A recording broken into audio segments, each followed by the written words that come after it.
Now it's pushing. Okay, cool. About a 30-second delay. Yep, that's kind of what we'll expect. So don't use that as your reference.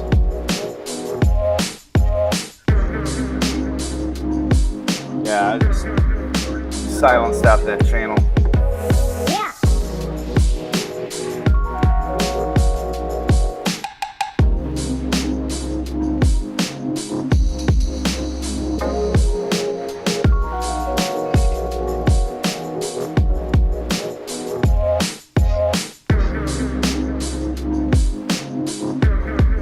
All right, we'll give it like 30 seconds, then we'll go. All right? Everyone's ready? Okay.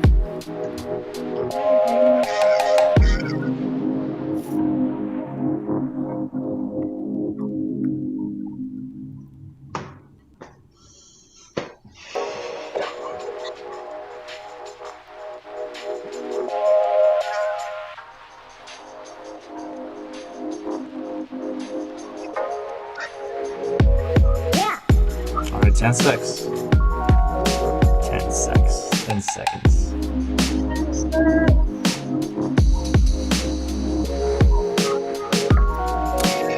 All right, here we go.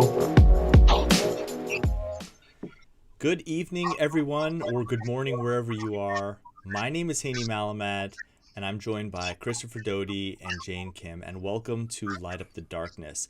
I'm going to turn over to Chris right now, but I just wanted to say I'm so glad that you took time out of your busy day to be part of here. Something very, very special. I'm going to just let Chris take over from here. Chris, how you doing today? I'm pretty good, Haney.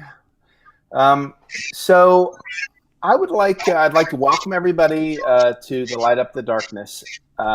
This is an ongoing project that has really started in earnest maybe 4 or 5 months ago.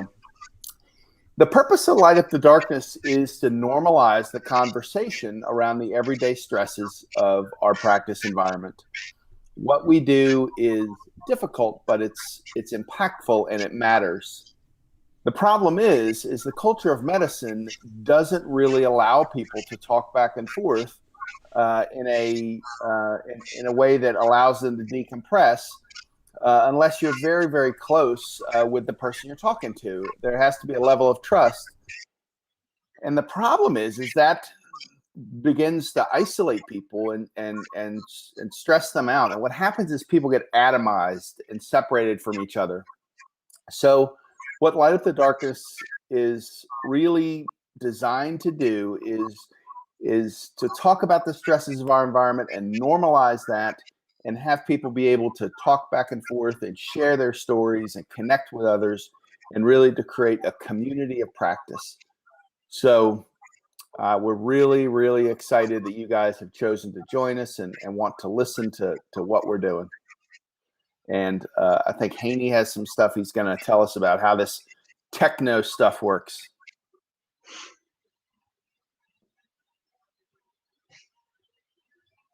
Haney, I think you're muted.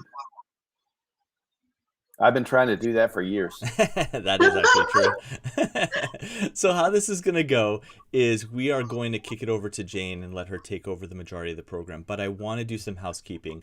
The chat is open, and I will be keeping score for anyone who's out there. Please let us know where you're from. Please let us know how the story resonates with you. Please ask your questions because we want to address them, but we're going to do all questions in the Q&A portion after Jane speaks and after we ask her some questions. So your voices will be heard, rest assured. So without further ado, I want to turn the stage over to Dr. Jane Kim. Thank you for being here tonight. Thanks so much, Haney. Chris Doty, so nice to be with all of you guys.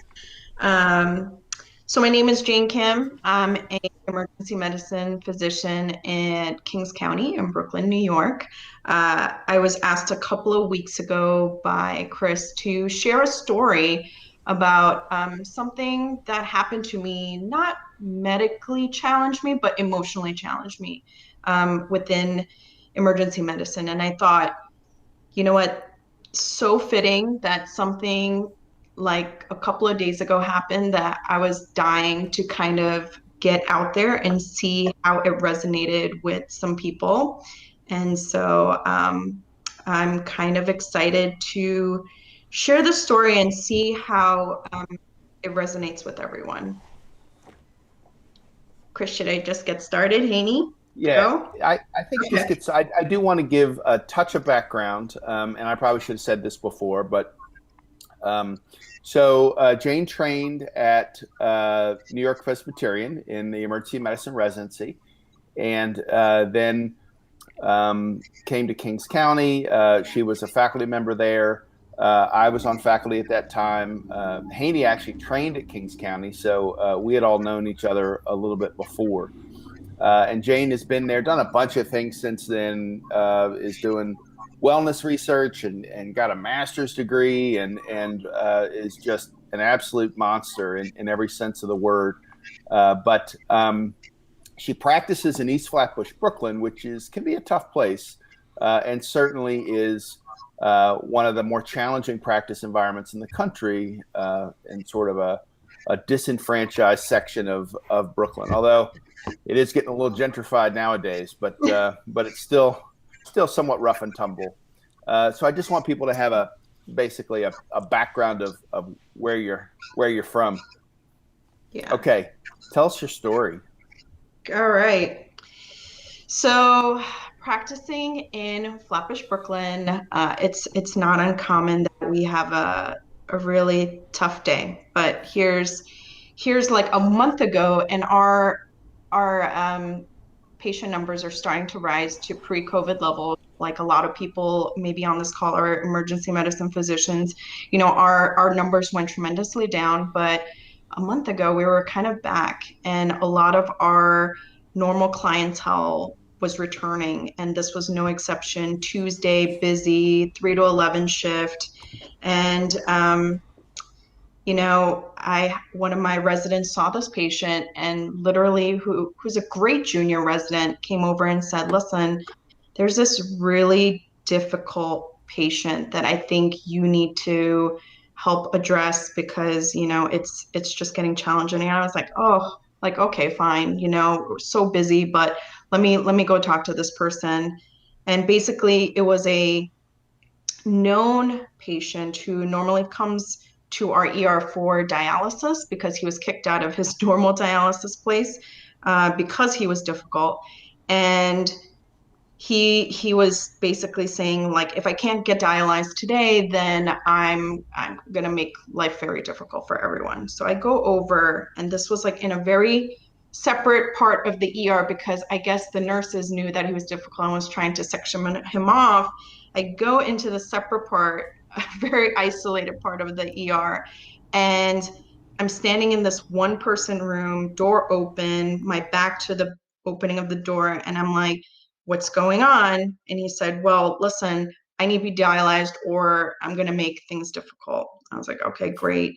Um, and Great. exactly. I was like, wonderful. And I was like, listen, sir, the renal service cannot do emergent dialysis because it is 10:30 in the evening. I'm really sorry, but this is the current situation. Either I can keep you here overnight and dialyze you in the morning, or you can come back in the morning and get dialysis. And he's like, well, it's not my fault that you guys messed up. This is the 22nd time I've been here and it's always the same. You guys always colorful language it up. And, this is not my fault. You guys have to fix it. And I was like, well, sir, I can't do dialysis for you at this time. This is the current situation. He starts persevering. I know a lot of people are kind of having like similar, situation flashbacks. And basically he says, at one point, it's getting to a point where I just want to come back and shoot up the place. Kind of Oh my unnerved God. me. Kind of unnerved me. I was like, what are you saying? I was like, listen, I apologize for you having to wait since, early this afternoon, but this is the current situation. And he says, and then he like sort of leans in and says, the last doctor that treated me and was as equally disrespectful, something mysterious happened to him. Like they got into a mysterious accident. I was like, sir, are you threatening me? I just like named it. I was like, are you threatening me?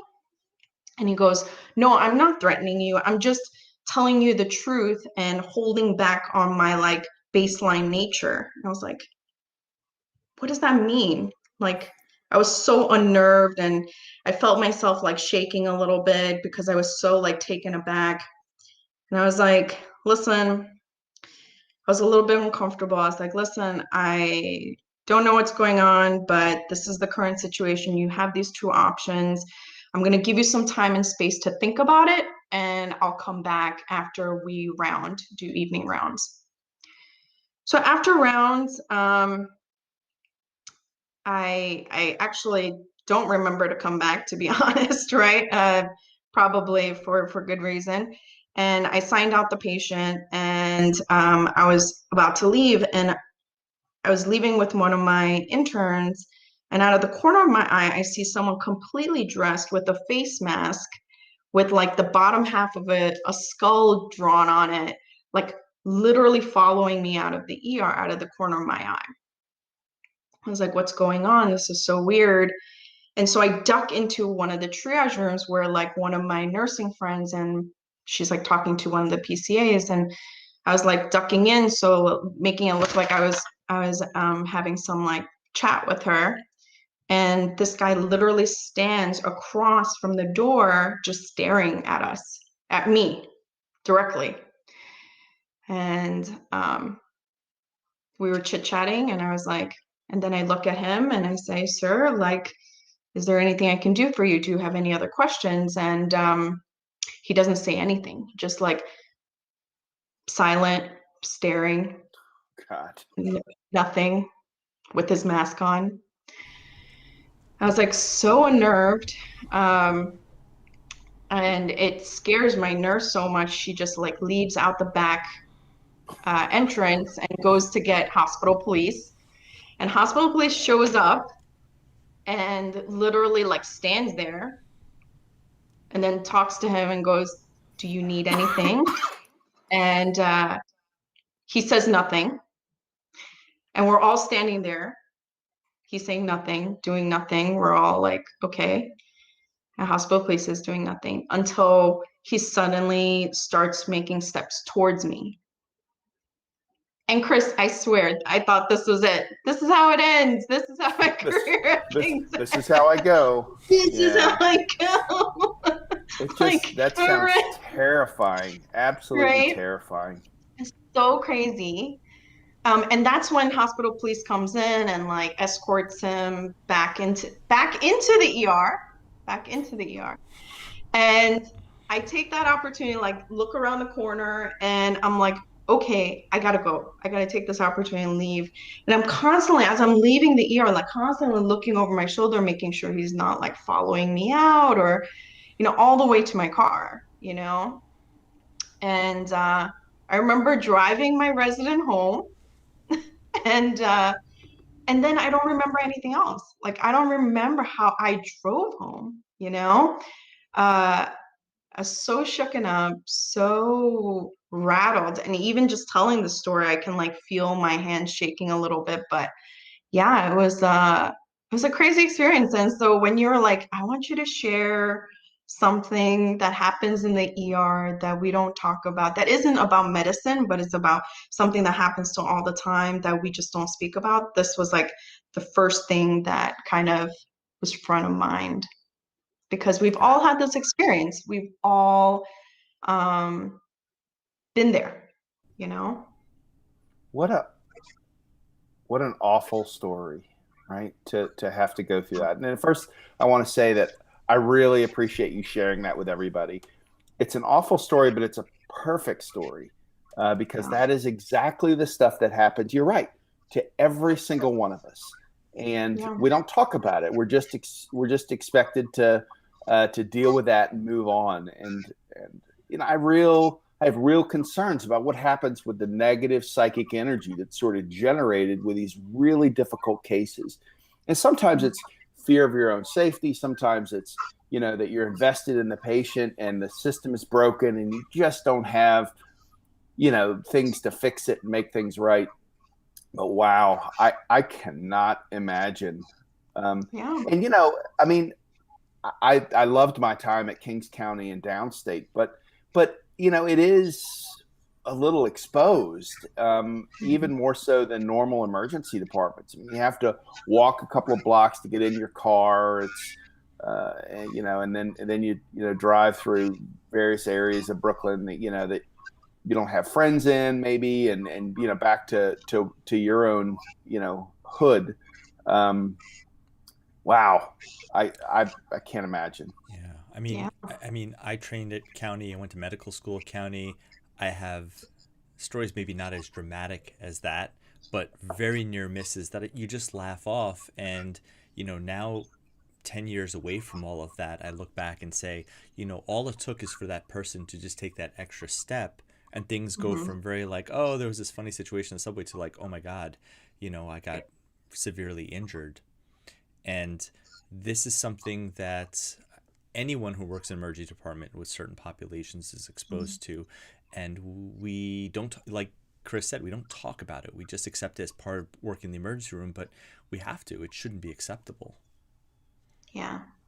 I think we do this all the time, and actually when uh I started sharing the story, so many people were like, that happened to me too. Or when we started publicizing this talk, like people actually like started texting me, oh my God, can I tell you about, this that just happened? And so many of us have these kinds of stories. And I think in the current climate, we just have to deal with it and discuss it and kind of, have the space to openly have the conversation. Yeah, and it's not. I mean, it's not particular to really any particular emergency physician. I mean, this happens to Mhm. everybody. I mean, some of you people know me, others don't. I'm 6'4", 280 pounds. I wrestled in high school and college, and I still have worries about my own physical safety. I mean, it's not been 2 or 3 months since I've had a situation where I walked out and been like, I wonder if this guy's gonna be waiting for me. Yeah.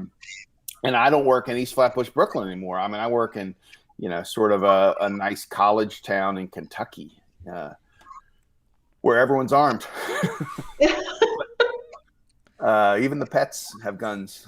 Um, so I have a few questions really to draw this out a little bit, to draw, the effect on you and what happened after that. So how did you decompress? Like you say you don't remember driving home, and I'm sure that's true, but Yeah. I mean, how did you decompress at home after this? How did you get over this? Because this seems like it really just digs at you. It digs at anybody, not just you. Yeah, I mean, keep in mind this event is fresh, right? This is like less than 1 month ago. So, I mean, I think, people talk about stages of trauma and stages of recovery, right? So, I can only speak to probably like what I did immediately and how I'm processing it now. So immediately I told you like I went home, I was shaken up, that emotional charge. So you're kind of stabilizing your own emotions and kind of making sure that you take check of it. So literally so shaken up, going home. I probably did what a lot of people on this call have done, which is like grab for a drink just to like soothe my nerves, and um, which is not the best thing, but you know, you do what you're normally doing all the time, which is you try to like stuff your emotion and try to get Right, over it, right? You try to right, get over it, right? So you go to absolutely. these like bad tactics and habits of okay, let me go for something to drink, let me like calm my nerves and let me like stuff my emotions and get over it so I can go to work tomorrow. So that's bad habit number one. And what I did do well that day, though, was I was lucky enough to have some friends that I could call and kind of talk through my emotions. So I was lucky enough to speak to a couple of my friends and just like tell them, listen, this is something that happened to me and I'm really shaken up. Like, can you just like talk to me and make sure I'm okay. And Yeah. so Talk it out. really, Right. yeah, really lucky to have physician friends that I could just kind of at least air it out with. Um, and that's probably one of the better things that I did that day. And then they obviously checked in on me for the next couple of days and make sure that I was okay. So that's kind of like how I decompressed, the good and the bad, you know? Yeah, I don't Um, know. I mean, you're being hard on yourself. I mean, I think that's sort of a habit of high functioning people anyway. I mean, you have a tough shift, you go home, you have a beer to decompress. yeah. I mean that, or a glass of wine or whatever it is, wine spritzer if you're Haney. They're good. I know. I think we've had wine spritzers before, right?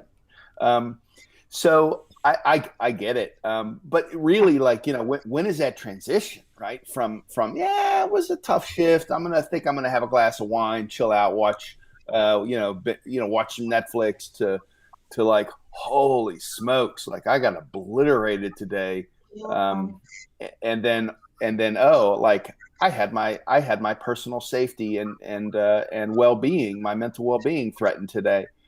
So I get it, but I'm so happy that you had somebody that you could call on and talk to, and really that brings us right back to the purpose of Light Up the Darkness, which is to talk about it, right? I think what's going to save us is the depth and the density of the relationships that we have with other people, like how many and how deep they go, and can you call up somebody and say, yeah, I gotta talk this out. But I'm sorry you had to go through that. It's really, really awful. Yeah, Yeah. I had a Yeah. I question too. think I Go ahead. think community is so important. Yeah, Yeah. Haney. No, I just want to ask you because this is something that I think a lot of people are thinking. When you have an experience like this and it's in the rear view mirror, what are you thinking the next day? What are you thinking about the next Right. shift? Yeah. Hopefully, it sounds like you didn't have a shift the next day, which would have, I think it'd be, Tough. even for Dodie's standard, who Yeah. used to give me a hard time for ever calling out, that would be an acceptable call out. But in all seriousness, what are you thinking about as your next shift is coming? As long as you feel comfortable talking about it, are you like, that was then, it's going to be better, this could happen? Do you feel vulnerable? Do you feel comfortable talking about that? Yeah, I mean, I think it's so funny because I think we all go through this, but this experience really hit different, right? And I think I alluded to this, but probably the climate, the context of, what's going on in the world really set this experience apart from everything, right? Like recent gun violence, like Atlanta, the FedEx, Sure. like events, like, workplace violence, AAPI violence. So like everything just hit very different. And I think it took recognizing that to understand why I felt the way I did the following days, which was this incredible sense of like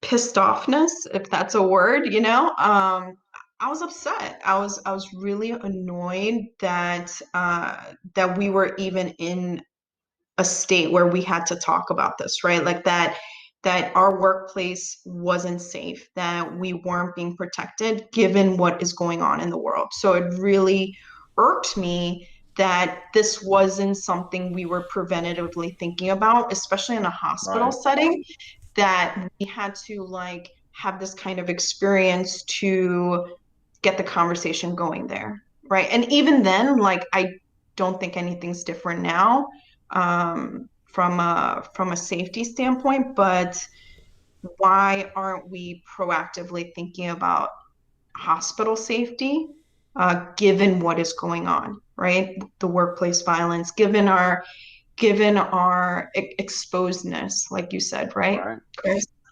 I mean, it's so true. Is we are super exposed, and I definitely remember, being at Kings County and downstate and feeling like that. Um, and you're right. We can't separate what's happening to us in this moment from the context of everything that's going on. I mean, since that time, there have been a couple of gun violence things that have happened in this country. It's something that that no matter how you feel about gun violence is a really an issue that happens. And you're right that Asian Americans are at particular vulnerability now, and have been with increased rates of violence in the past year. So I mean it's really awful. But I want to push back on you a little bit, and I know we talked about this, and Okay. not everyone here knows you, but I do, right? And I've known you for quite some time. So, um, and I realize it's not acceptable for this to happen to people, but I don't know. I mean, one of the things I thought about was like Jane grew up in Queens, like she's Yeah. tough girl. She's does karate or taekwondo or something like for fitness and I've I mean you're a tough girl, right? I mean, were you really Yeah. worried about your safety? And I know it's sort of a setup question, right? Because I know you were worried about your safety, and I know it's unacceptable even for tough girls, but have you gotten any questions like that or pushback on that, or how does that make you feel? Yeah, I think we had this conversation before, and I think a lot of us think that way or kind of try to stuff our emotions by saying that, like, oh, I grew up in New York, or I grew up in Chicago or LA, or I'm a tough person, like I should be okay with it. But honestly, like Chris, I don't think any of us should be okay with it, no matter Right. where we're from, right? To be honest, right? You're Doesn't right. matter if I grew up in upstate New York versus like Long Island. Like it has nothing to do where we grow up. It's who we are, right? As healthcare professionals, we have gone through 10 years of training plus. We are we should be valued as such, right? And not only physicians, you're talking about nurses, PCAs, PCTs, techs, everyone. Like it is not acceptable for anyone to be treated that way, period. Doesn't matter point blank, like where they're from, who they are, like that shouldn't be the excuse. That shouldn't be the like, I don't understand why you were so concerned when you grew up X. That's an excuse, right?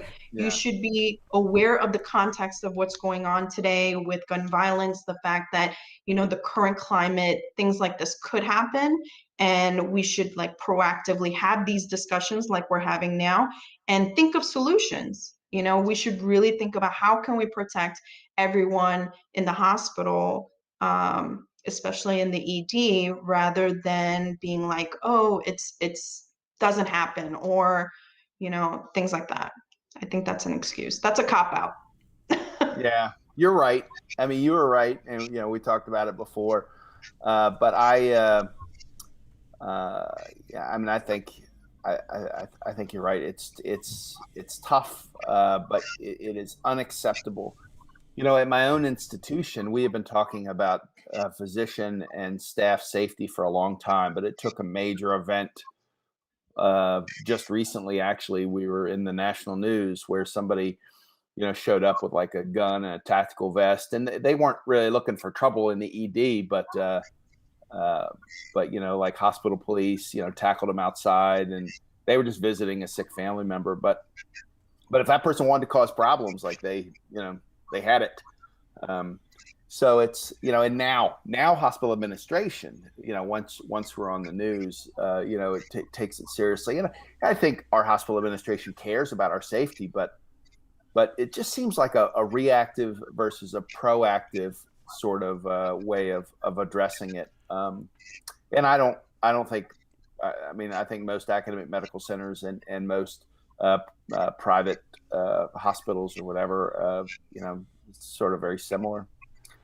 I have one last thing I want to sort of draw out, and then maybe we can see if Haney has pulled any questions out of the chat. But so has this made you a better doctor in any way, or are you just more anxious about going to work and more careful?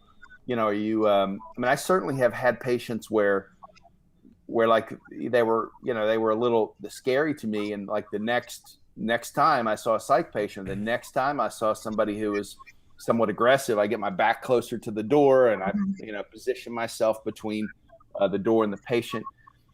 So is that did it make you a better doctor, or does it just make you more nervous to go to work?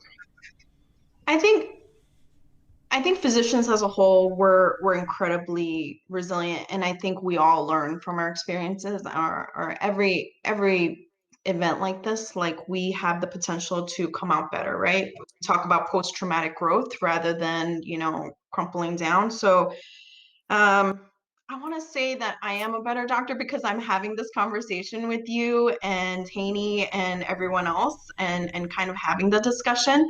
Um, I don't think it's uncommon for us to feel that hypervigilance and those feelings after a traumatic event. I think you have to recognize that. You have to have the emotional intelligence to forgive yourself when you have those feelings. You are going to Yeah. feel very anxious. You are going to feel a little hypervigilant. You're going to feel a little numb to the fact that this may have even occurred to you.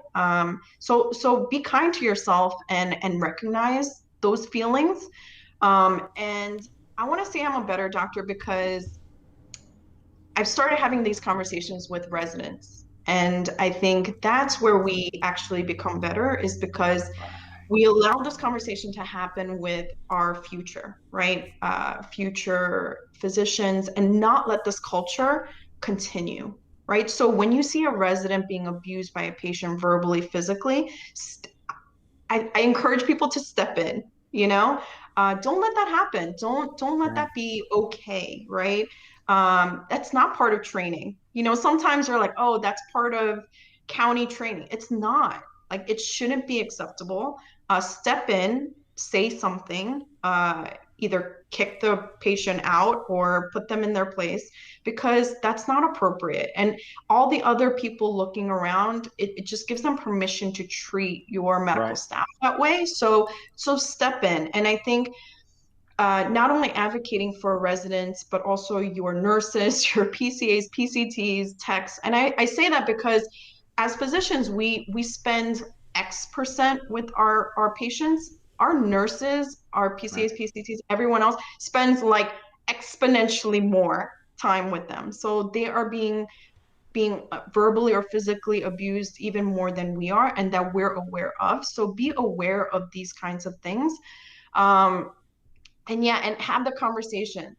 Right. It's amazing. It's amazing how, when I said, oh, we're going to talk about this, that people just come out of the woodwork and just want to share all these stories. So create just like this, right? Continue this conversation wherever you are, and talk about it.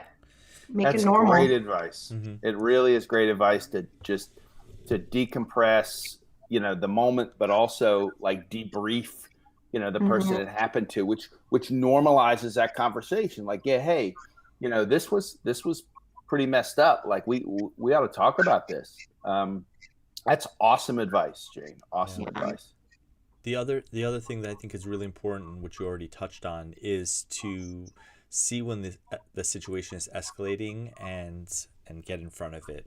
Um, Mhm. Yeah. I think in the house of medicine sometimes we're reluctant because we're now a service industry, and the customer, you don't want to upset the customer and worry about scores. But when you see a patient who is starting to go on that, on that bend, it's important that someone steps in, usually the attending, and says, listen, Yeah. we're here to help you out, but there are rules here. There are rules, and if you cross that line, um, we will remove you from the emergency department. I think that's Yeah. fair game. No administrator wants to hear that, or no administrator wants to hear that's what's going through the staff's head. But while you can't prevent everything from happening, over the years, I've learned that when you see things escalating, walking over, sometimes just walking over early helps the patient, but when things continue Yeah. to escalate, just letting the patient know the rules. That if you continue to be threatening to the staff, there are rules, and I think most hospitals have some sort of baseline policy. That's Mhm. personally what I've learned over the years in some of these difficult encounters. But this is something I think we need to have more discussion on, because um, we just don't want to be looking back at this discussion that we're having today when something bad happens or something really Right. tragic happens and say, oh, we kind of Yeah. knew it was going this direction. So, a question for you, Jane, if you don't mind, is how do you go back to your administrators? How do you start that Mhm. dialogue? I'm sure there are people who are listening who are like, tomorrow I want to be empowered, but they just don't know how to do it. What advice would you give? Yeah. Never Yes. waste a good crisis. Yeah. So, Um, so that's a great question. Actually, after the event, and I got my emotions in order, I actually called my director of the ED directly. And I was like, this and this happened. Did you know? And first of all, they weren't aware. So obviously there's a communication breakdown, like either hospital police doesn't notify the admin or something like that. So just because it happened to you, if you don't speak up, they don't know, right? Yeah. So you have to speak up.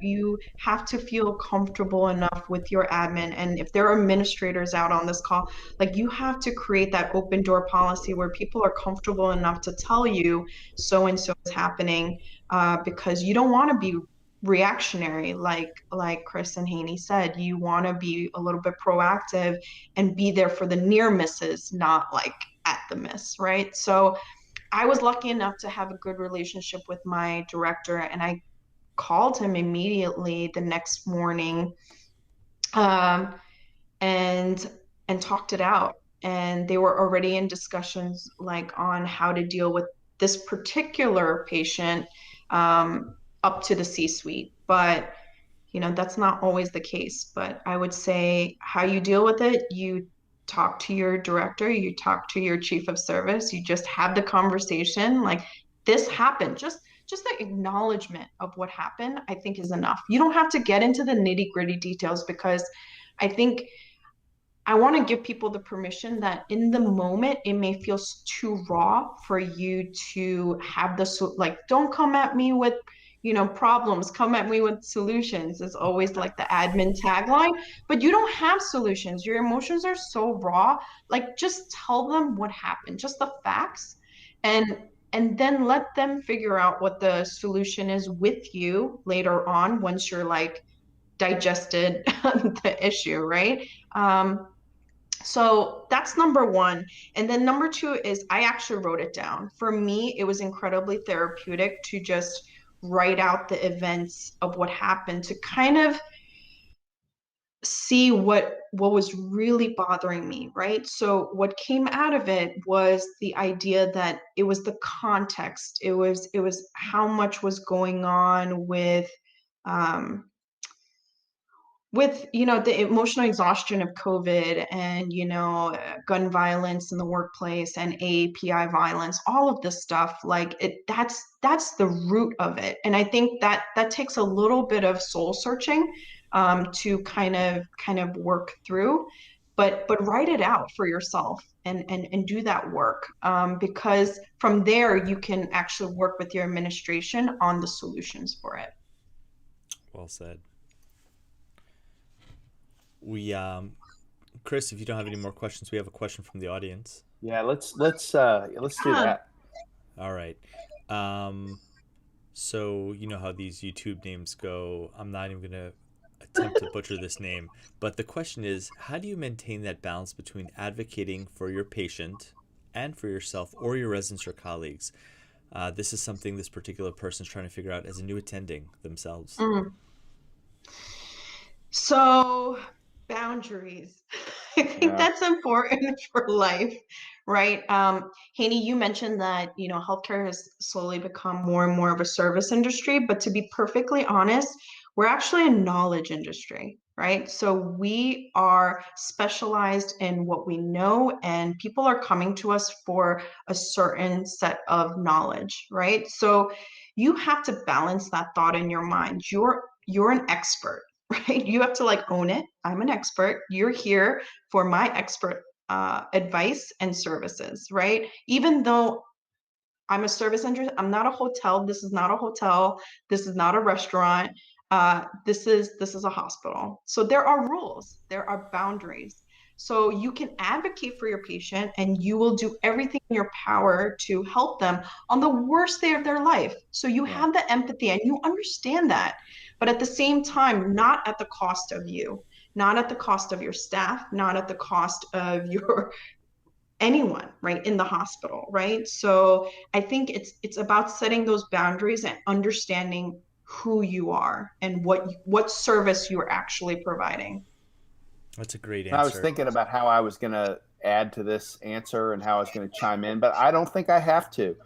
That is a perfect response, right? A perfect response.